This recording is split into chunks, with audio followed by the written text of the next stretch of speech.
So if you've got 40,000 species of spiders, many of which can produce multiple kinds of silks, you're talking about a huge toolkit of very, very diverse fibers.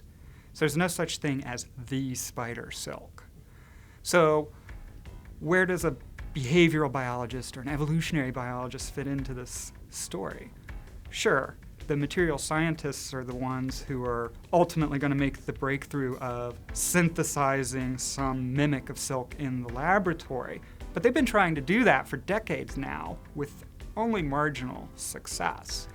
So people that are paying more attention to the spider itself, how the spider's using silk in webs, how the spider's producing silk, can identify crucial steps in the spinning of the silk thread that might be missing from these laboratory-driven investigations.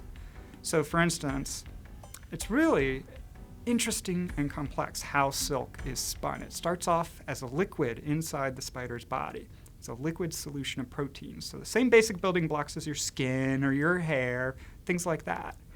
And that liquid is spun through a tiny little gland that causes it to nearly instantly self-assemble into a solid thread that is ounce for ounce stronger than steel.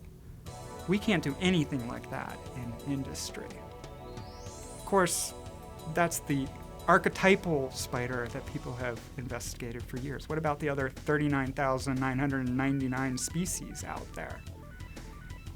What you can do is compare this laboratory archetype to those other spiders and see where there are commonalities and where there are differences. So if the other spiders that are also producing silks that are particularly strong or particularly stretchy, whatever the property is that you really desire to mimic, if they're also sharing some commonality in this process, then you can try to include that aspect into this lab bench-driven effort to synthesize the silk.